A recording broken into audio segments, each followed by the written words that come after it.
अस्सलाम वालेकुम। मेरा नाम ज़ियाउर रहमान है और मैं आपको अपने वीलॉग में खुश आमदीद कहता हूँ। तो व्यूवर्स, बिलाखिर वो पुरइसरार घड़ी सामने आ गई जिसका वावेला पीडीएम गवर्नमेंट के आने के बाद से हम सब सुन रहे थे। थोड़ा सा जिक्र माजी में भी पीटीआई की दौरे हुकूमत में भी सुना था कि इमरान खान को मोहम्मद बिन सलमान की तरफ से मिलने वाले तोहफे की रकम इसे बेचकर कौमी ख़जाने में जमा करवा दी गई है।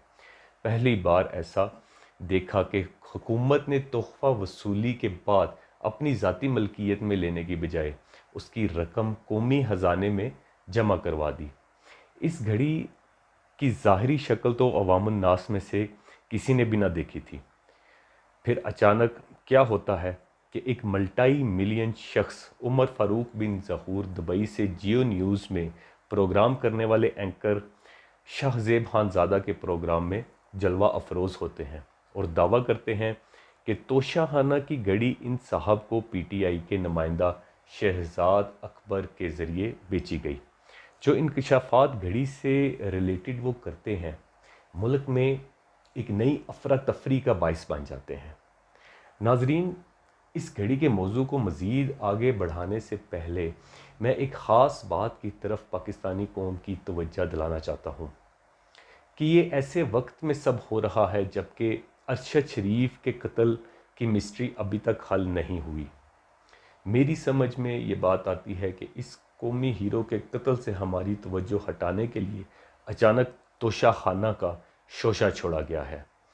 मेरी पाकिस्तानी मीडिया से ख़ास तौर पर दरख्वास्त है कि इस घड़ी के मामला में अपने कौमी हीरो की और अपने भाई की कुर्बानी मत भूलिएगा। अच्छा, अब हम आते हैं वापस घड़ी के मौजू पर।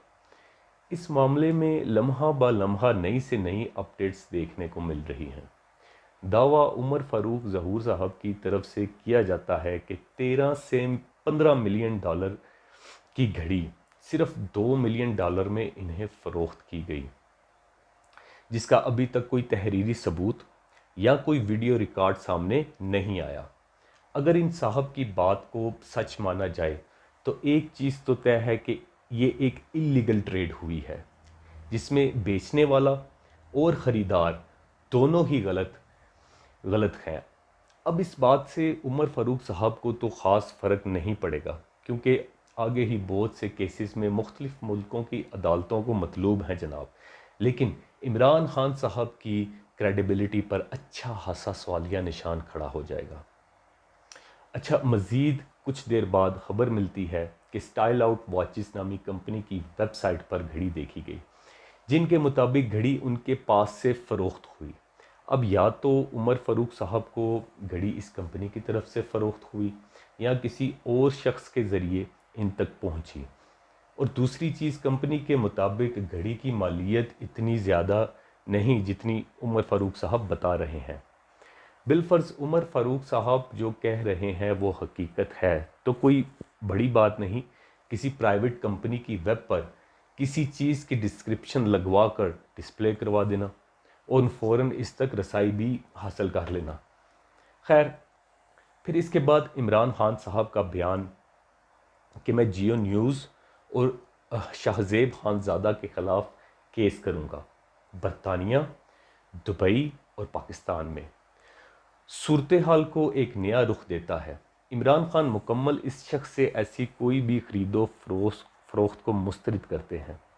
फिर इसके कुछ ही देर बाद शाहज़ेब खानज़ादा अपने चैनल पर ये ओपनली कहते हैं कि आप जहां चाहें केस ओपन करवाएं, हम अपनी तहकीकात मुकम्मल करने के बाद इस मामले को मंजर आम पर लाए हैं। आप बस खुदारा हमारे प्रोग्राम में आकर चंद सवालों के जवाब दें। अगर आपने घड़ी उमर फ़ारूक नामी शख्स को नहीं बेची तो आखिर बेची किसे? पीटीआई के नुमाइंदगान शुरू में घड़ी के असल ख़रीदार का नाम बताने से गुरेज करते हैं रहे कि इन्होंने घड़ी किसे बेची, लेकिन इसके थोड़ी ही देर बाद एक प्रेस कॉन्फ्रेंस में जुल्फ़ी बुखारी किसी रफ़ीक नामी शख्स का नाम लेते हुए बताते हैं कि ये साहब तोशाखाना में मुलाजमत कर चुके हैं और इन्हीं को घड़ी फ़रोख्त भी की गई। अब उमर फ़ारूक के झूठ और सच का इन्हसार इस वक्त इमरान खान के अदालत जाने या ना जाने पर है। اگر عمران خان عدالت جاتے ہیں اور یہ الزام کل کو غلط ثابت ہوا تو عمر فاروق کو تو شاید پہلے جیسے میں نے کہا کہ کوئی فرق نہ پڑے، پر شاہ زیب خان زادہ اور جیو نیوز کا ڈبہ ضرور گول ہو جائے گا۔ لیکن اگر یہ بات درست اور سچ ثابت ہوئی، ناظرین اس بات کو یاد رکھیے گا کہ محمد بن سلمان کی طرف سے پاکستان کے وزیر اعظم کو بہت محبت سے پیش کیا گیا 2.25 ارب کا یہ تحفہ 30 کروڑ کا بیچ کر قومی خزانے میں صرف 2 کروڑ جمع کروائے، اور یہ سب اس وقت ہوا جب ملکی خزانہ پہلے سے شدید خسارے کا شکار تھا۔ اگر یہ بات سچ ہے تو یہ ایک اخلاق سے انتہائی گرا ہوا اقدام تھا کہ آپ کو سعودی ولی عہد کی طرف سے بیش قیمت تحفہ سے نواز کر آپ کی عزت افزائی کی، بجائے انہیں آپ توشہ خانہ میں رکھیں یا 20% دے کر ذاتی ملکیت میں محفوظ رکھنے کی بجائے اسے بیچ کر اس کا منافع جیب میں ڈال لیں، تو ایسے کام پر کوئی فرق نہیں رہ جاتا آپ میں اور سابقہ حکومتوں میں۔